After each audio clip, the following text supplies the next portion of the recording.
What is Lent? Lent is a time of preparation preceding Easter. Both Lent and Easter observations go back to the earliest of Christians. Many Christians observe Lent with a period of repentance, moderation or fasting, and spiritual discipline. It is a time when we contemplate the mercy that God gives us sinful mortals. The song that you're hearing in the background is Kyrie eleison, Greek for Lord have mercy, commonly spoken or sang in the church during this season. How long is Lent? Lent is 40 days long. In the Bible, 40 represents enough or ample time. For instance, it rained for 40 days in Noah's flood. Moses was on the mountain 40 days to receive the commandments. Israel spent 40 years in the wilderness before entering the promised land. And Jesus spent 40 days in the wilderness wrestling with his human weakness and temptation. All traditions observe 40 days in Lent. For Western Christians, the 40 days include Ash Wednesday through to the Saturday preceding Easter. You'll note that that's actually 46 days. Sundays aren't counted, as they include celebrations of Jesus' resurrection. In the Eastern Church, the 40 days run from Clean Monday through the Saturday before Palm Sunday. Sundays are included in the Eastern tradition. Clean Monday? Ash Wednesday? What are they? Clean Monday, also known as Pure Monday, Ash Monday, Monday of Lent, or Green Monday, is the first day of the Great Lent for Eastern traditions. Clean and pure refer to the leaving behind of sinful attitudes and non-fasting foods. It is rarely called Ash Monday, as very few Eastern traditions practice the imposition of ashes. It is sometimes called Green Monday because it also represents the first day of spring in the Eastern traditions. Ash Wednesday is only celebrated in the Western traditions. It is called Ash Wednesday because many churches practice the imposition of ashes in a service on Ash Wednesday. Ashes were used in ancient times to express grief, especially at sin. The ashes are made from the burning of the palm leaves from the previous year's Palm Sunday, recalling that Jesus was joyfully received, but quickly rejected.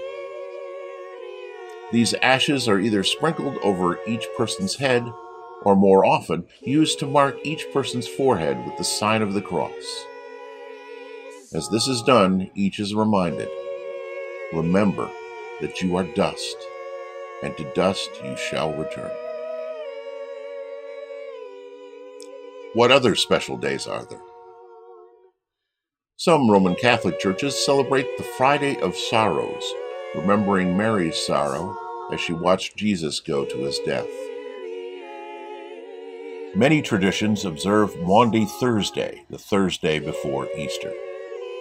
The word Maundy is Old English. It may have come from the Latin mandatum, from which we get the word mandate, referring to a commandment. When Jesus washed the disciples' feet on the Thursday before his crucifixion, he said both, "If I have washed your feet, you also ought to wash one another's feet. And I give you a new commandment, that you love one another as I have loved you." These two statements combine into a mandate to love and to serve each other. Some traditions remember Maundy Thursday by reenacting this foot washing from the Gospel of John. Other traditions reenact the Last Supper from the other Gospels. Maundy may have also come from the Latin mendicare, which means to beg. Some churches include a special distribution of money to the poor on Maundy Thursday. Some churches also include a tenebrae service, with readings or chanting of psalms, the evening or early morning before Maundy Thursday. Most traditions observe Good Friday, also known as Holy Friday, Great Friday, Black Friday, or Easter Friday, the Friday before Easter. Good Friday remembers the crucifixion and death of Jesus. The observation differs from church to church, sometimes including Vespers, a sunset or evening service, sometimes including Stations of the Cross, remembering the events leading up to and including the crucifixion and burial of Jesus. Many churches drape the table or altar in black during these services, to be removed at the beginning of the Easter celebration. Why is purple the color of Lent?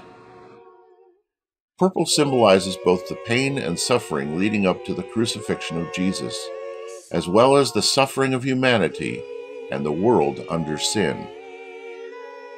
But purple is also the color of royalty, and so anticipates, through the suffering and death of Jesus, the coming of the kingdom or realm of God. Is Lent in the Bible? The Bible does not mention the custom of Lent. However, many of the practices, including the practice of repentance and mourning and ashes, the Last Supper, and the foot washing, are found in the Bible. We hope that this information is helpful to you as you observe Lent in preparation for Easter this year. May the presence of God and the promise of God's mercy accompany you on your Lenten journey.